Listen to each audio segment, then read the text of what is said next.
দিদিমণি নেতৃত্ব তৈরি করে নেবেন। আবার এসএফআই আমাদের নমিনেশন জমা দিত না। একমাত্র রাজনীতি বাড়িতে আমিই করি। এমপি এমএলএদের ভারতীয় জনতা পার্টি নিয়ে যাচ্ছে। আমরা বলি ভারতীয় জঞ্জাল পার্টি। একটা সাম্প্রদায়িক দলের বিরুদ্ধে চোখে চোখ রেখে যারা যারা লড়াই করছে তারাই আগামী দিনের লিডার। একটা কলা গাছকেও মমতা বন্দ্যোপাধ্যায় চাইলে লিডার তৈরি করতে পারেন, সেই ক্যারিশমা ওনার আছে।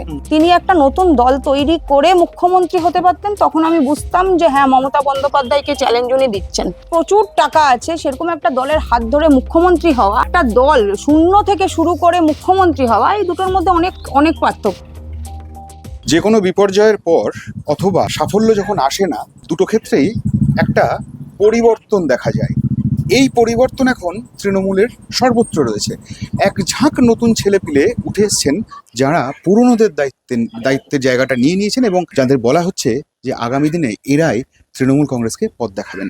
আজকে আমার সঙ্গে রয়েছেন প্রিয়াঙ্কা অধিকারী, এই মুহূর্তে তৃণমূল ছাত্র ফেডারেশনের সভাপতি, রাজ্য সভাপতি। কার্যত একদম জেলা থেকে উঠে আসা, ছোট শহর থেকে উঠে আসা, সেখান থেকে আজকে প্রিয়াঙ্কা এত বড় একটা জায়গায় এসে পৌঁছেছে। কিভাবে প্রিয়াঙ্কার এই জার্নি, এটা নিয়ে যেমন আমাদের চর্চা থাকবেই, একই সঙ্গে প্রিয়াঙ্কার ভাবনা কি, স্বপ্ন কি, কি চাইছে সেটা নিয়েও আমাদের বক্তব্য থাকবে। আমার নাম অভিষেক সেনগুপ্ত, আপনি দেখছেন বেঙ্গল পলিটিক্স। প্রিয়াঙ্কা, বেঙ্গল পলিটিক্সে তোমাকে স্বাগত। প্রিয়াঙ্কা, প্রথম প্রশ্নটা হচ্ছে যে দেখো, একটা ঝড় যখন যায়, তারপর যখন সবকিছু শান্ত হয়, থিতিয়ে যায়, তখন দেখা যায় একদল নতুন ছেলে মেয়েই এগিয়ে আসে। তুমি তাদেরই প্রতিকৃত, তুমি জায়গাটা নিয়েছো, তৃণাঙ্কুরের জায়গায় তোমাকে এই দায়িত্ব দেওয়া হয়েছে। তুমি কিভাবে পুরো ব্যাপারটাকে দেখছো? দেখুন, একটা কথা বলি, ছাত্র পরিষদ, ছাত্র রাজনীতি করা, তৃণমূল ছাত্র রাজনীতি করা আমরা দল ক্ষমতা আসার আগে থেকে করছি। কলেজে তার আগে যখন 18 বছর বয়স হয়নি, ভোট দেওয়ার বয়স হয়নি, আমরা বুথে বুথে স্লিপ লিখতাম। আচ্ছা, বুথে স্লিপ লিখতাম, বুথে বুথে দিতাম। তখন পাড়ার যারা তৃণমূল করতেন তারা আমাকে ছোট হিসেবে পাঠাতেন, বলতেন যে গিয়ে বলতে চুপচাপ ফুলে ছাপ। তো সেখান থেকে আমার জার্নি শুরু। তারপর কলেজে যাওয়া, কলেজ রাজনীতি করা, এবং ভোটের 8-9 মাস আগে আমাকে হুগলি শ্রীরামপুর সাংগঠনিক জেলা তৃণমূল যুব কংগ্রেসের সভাপতির দায়িত্ব দেওয়া হয়।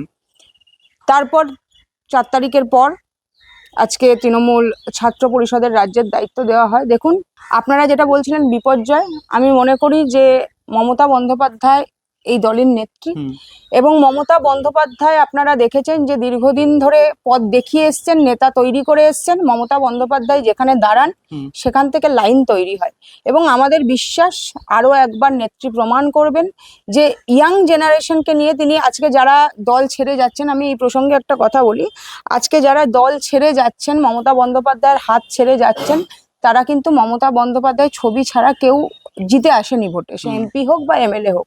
আজকে তারা যাচ্ছেন, খুব ভালো যাক। আগের দিন আমি কালকে মানে আমাদের সাংসদ মহুয়া মৈত্রের একটা শুনছিলাম, উনি বলছিলেন যাচ্ছেন যাক, কিন্তু বিজেপি থেকে জিতে আসুক। আমার আমার খুব দুঃখের সাথে বলতে হচ্ছে যে হুগলি লোকসভার এমপি রচনা বন্দ্যোপাধ্যায়, আরামবাগ লোকসভার এমপি মিতালি বাগ, এনারা যাচ্ছেন, খুব ভালো, কিন্তু দিদির পিঠে ছুরি মেরে যে যাচ্ছেন, এর ফল মানুষ ভালো চোখে দেখছে না, এবং এর ফল মানুষ দেবে গণতান্ত্রিক ভাবে।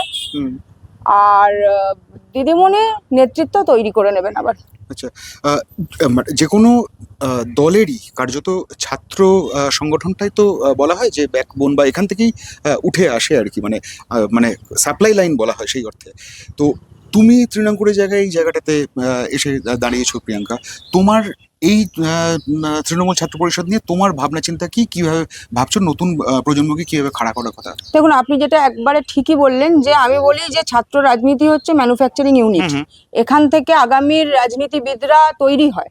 আপনি আজকে মমতা বন্দ্যোপাধ্যায় বলুন বা যে কোনো দলের যে কোনো জায়গায় যারা উঁচু জায়গায় আছেন, আসীন হয়ে আছেন, তারা প্রত্যেকে বেশিরভাগ তার মধ্যে ছাত্র রাজনীতি করে এসেছেন।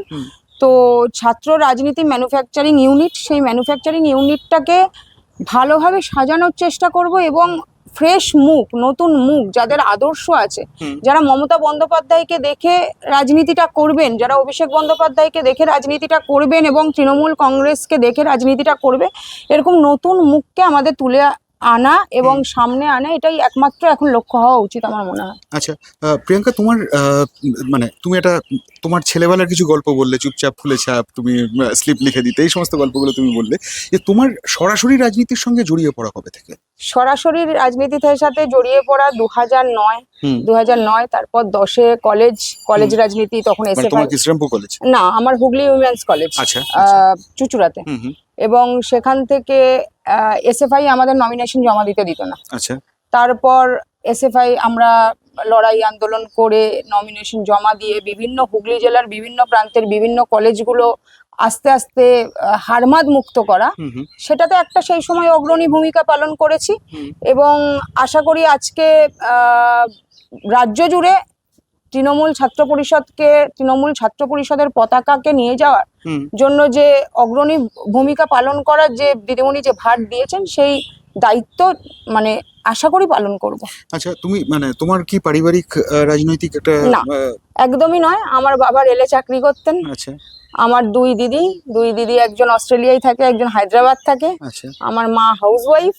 একমাত্র রাজনীতি বাড়িতে আমিই করি। তো এই যে তুমি একদম একদম একদম অচেনা একটা পথে হাঁটলে, তো এইটা কারণটা কি? মানে একেবারেই কি মমতা বন্দ্যোপাধ্যায়কে দেখে, নাকি এর পেছনে অন্য কোনো আকর্ষণ তোমার ছিল? শুধু এবং শুধুমাত্র মমতা বন্দ্যোপাধ্যায়কে দেখে। আচ্ছা, তার কারণ, যখন আমি বললাম রাজনীতির আঙিনায় আমি এসছি, তখন বয়সটা এতটাই ছোট ছিল, আমার ভোট দেওয়ার বয়স হয়নি।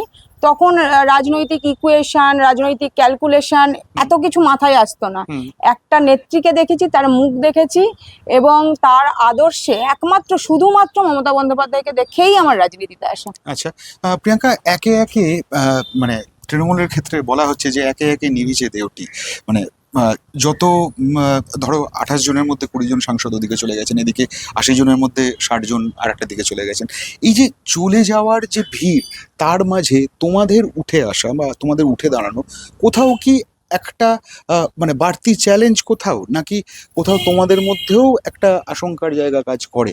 মানে কিভাবে তোমরা এই ব্যাপারটা? আমি প্রথমেই আপনাদের এই চ্যানেল থেকে ধন্যবাদ দিতে চাই ভারতীয় জনতা পার্টিকে। আমি অন্তরের অন্তঃস্থল থেকে ধন্যবাদ দিতে চাই। তার কারণ, যারা এতদিন বলতো যে তৃণমূল চোর, তৃণমূল চুরি করেছে, সেই তৃণমূলের দাগি এমপি এমএলএদের ভারতীয় জনতা পার্টি নিয়ে যাচ্ছে। আমরা বলি ভারতীয় জঞ্জাল পার্টি। আমাদের তৃণমূলকে পরিষ্কার করার জন্য ভারতীয় জনতা পার্টিকে আরো একবার শুভেচ্ছা, অভিনন্দন, ধন্যবাদ। এবং আমরা মনে করি যে আজকের দিনে 4 তারিখের পর থেকে যারা যারা লড়াই করছে, একটা সাম্প্রদায়িক দলের বিরুদ্ধে চোখে চোখ রেখে যারা লড়াই করছে, তারাই আগামী দিনের লিডার। এবং আমি আরো একবার বললাম যে মমতা বন্দ্যোপাধ্যায় চাইলে লিডার তৈরি করে। একটা কলা গাছকেও মমতা বন্দ্যোপাধ্যায় চাইলে লিডার তৈরি করতে পারেন, সেই ক্যারিশমা ওনার আছে। আজকে আমরা দেখেছি যে মমতা বন্দ্যোপাধ্যায় কংগ্রেস থেকে বেরিয়ে এসে একটা নিজে দল তৈরি করে মুখ্যমন্ত্রী হয়েছিলেন। শুভেন্দুবাবু মমতা বন্দ্যোপাধ্যায়ের হাত ছেড়েছিলেন। শুভেন্দুবাবু তৃণমূল কংগ্রেস থেকে বেরিয়ে গেছিলেন, কিন্তু শুভেন্দুবাবু সেই ক্যারিশমা থাকলে তিনি একটা কেন্দ্রে যে দল শাসন করছে সেই দলের সাথে হাত না মিলিয়ে তিনি একটা নতুন দল তৈরি করে মুখ্যমন্ত্রী হতে পারতেন। তখন আমি বুঝতাম যে হ্যাঁ, মমতা বন্দ্যোপাধ্যায়কে চ্যালেঞ্জ উনি দিচ্ছেন। আজকে একটা কেন্দ্রে শাসন করছে, যাদের হাতে সমস্ত কিছু, সিআইডি থেকে ইডি থেকে শুরু করে নির্বাচন কমিশন থেকে শুরু করে। তুমি বলতে চাইছো যে শুভেন্দু অধিকারীর লড়াইটা, মানে মুখ্যমন্ত্রী হয়ে ওঠার লড়াইটা কম্পিটিটিভলি অনেক সহজ ছিল। একটা দল, যে দল কেন্দ্রে শাসন করছে, এবং তারা আপনারা দেখতে পাচ্ছেন শুধু পশ্চিমবঙ্গ নয়, বিভিন্ন রাজ্যে ভোট হলে তারা নির্বাচন কমিশনকে কিনছে, তারা ইডি সিবিআই কে কিনছে। তো সেরকম একটা দল যাদের প্রচুর টাকা আছে, সেরকম একটা দলের হাত ধরে মুখ্যমন্ত্রী হওয়া আর একটা দল শূন্য থেকে শুরু করে মুখ্যমন্ত্রী হওয়া, এই দুটোর মধ্যে অনেক অনেক পার্থক্য আছে। আচ্ছা, তৃণাঙ্কুর বেশ কিছুটা সময় তুমি যে পদে এখন এসছো, তুমি কতদিন হবে, বোধহয় দিন 7 হবে বোধহয়। হ্যাঁ, তো এই 1 সপ্তাহে যে তুমি যে দায়িত্বে এসছো, সেটা দায়িত্ব তৃণাঙ্কুর পালন করছিল। তৃণাঙ্কুরের সঙ্গে তোমার কি এই বিষয় নিয়ে কোনো কথা হয়েছে, বা তৃণাঙ্কুরের সঙ্গে, মানে তৃণাঙ্কুর চলে যাওয়াতে কি তোমার খানিকটা সুবিধা হলো? মানে আমি ইকুয়েশনটার জন্য জিজ্ঞেস করছি। দেখুন, সুবিধা অসুবিধা কিছু নেই। আমি একটা জিনিস জানি যে তৃণাঙ্কুর ভট্টাচার্য একটা কলেজে সিআর থেকে উঠে এসেছিল। সেও কিন্তু, তারও পথ কিন্তু খুব একটা সহজ ছিল না। একটা কলেজে সিআর থেকে, সেও কিন্তু এক প্রপার কলকাতার ছেলে নয়, একটা জেলার ছেলে, হয়ে উঠে আসা এবং সেখানে দীর্ঘদিন তৃণমূল ছাত্র পরিষদের দায়িত্ব পালন করা, সে তার জায়গায় বেশ দিয়েছে, আমি আমার জায়গায় বেশ দেওয়ার চেষ্টা করব।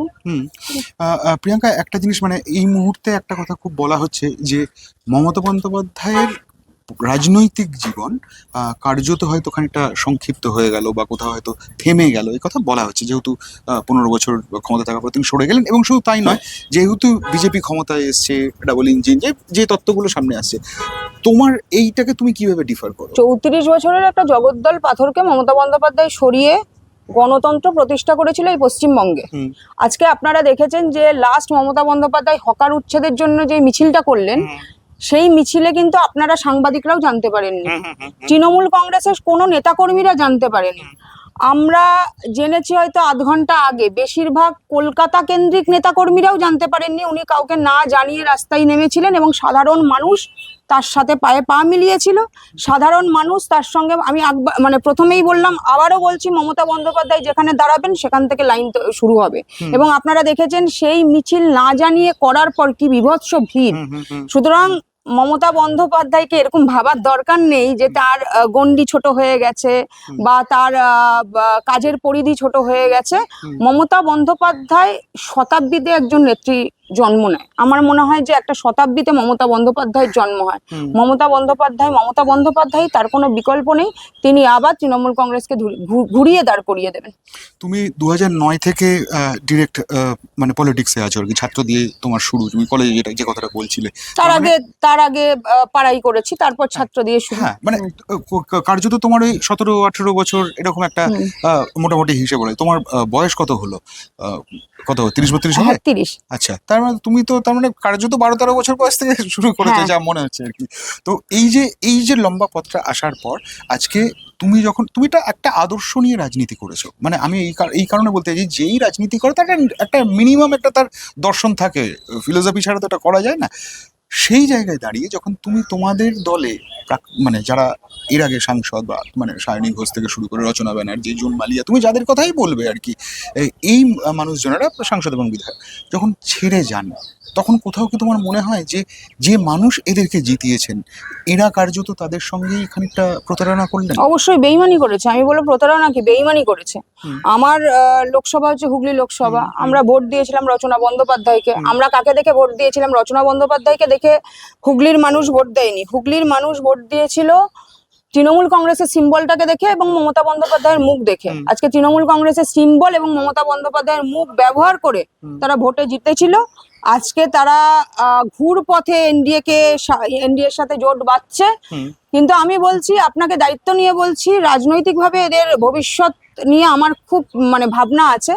তার কারণ একটা কথা জানেন তো, আপনি যদি আমার খুব ভালো বন্ধু হন এবং আপনি যদি অন্য একজনকে আমার নামে গিয়ে বলুন, সেও কিন্তু আপনাকে বিশ্বাস করবে না। যে নিজে ভালো বন্ধু হয়ে আমার ঘর পোড়াচ্ছেন, তাহলে আপনি তারও ঘর পোড়াবেন।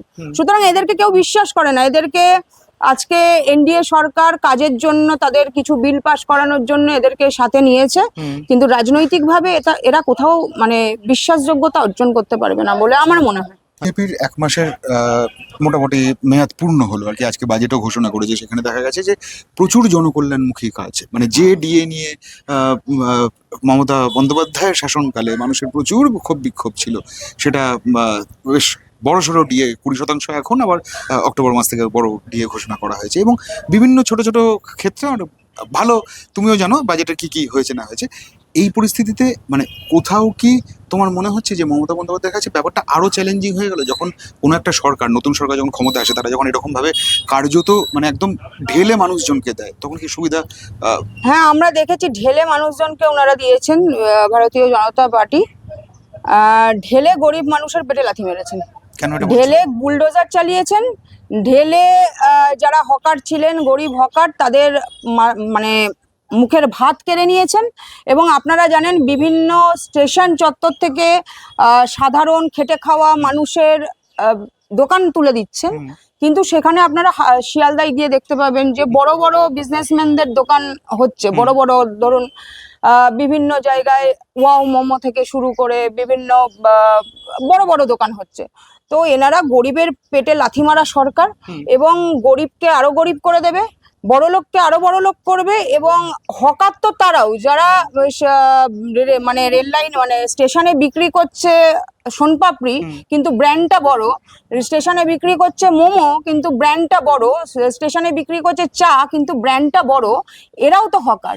তাহলে বড়লোক হকারের পক্ষে বিজেপি আর গরিব মানুষের বিপক্ষে বিজেপি, এই মানুষের কাছে পরিষ্কার। এবং বিজেপি যতই আমরা দেখেছি প্রচুর প্রতিশ্রুতি তারা কেন্দ্রে থাকাকালীন দিয়েছিলেন, 15 লাখ থেকে শুরু করে বিভিন্ন রকম প্রতিশ্রুতি দিয়েছিলেন, একটা প্রতিশ্রুতিও পালন করতে পারেননি। এবং এই বড়লোকের সরকার, আদানি আম্বানির সরকার, তারা তাদের প্রতিশ্রুতি পালন করবে, বড়লোকদের প্রতিশ্রুতি পালন করবেন, সাধারণ মানুষের প্রতিশ্রুতি পালন করতে পারবেন না।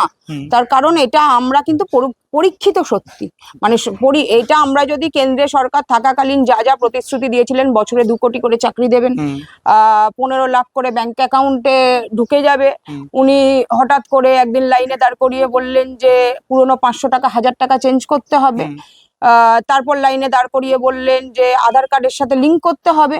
এই আমরা প্রচুর লাইনে দাঁড় করিয়েছি, এটা লাইনে দাঁড় করানোর সরকার সাধারণ মানুষের জন্য এনারা ভাবেন না এবং আগামী দিনেও ভাববে না।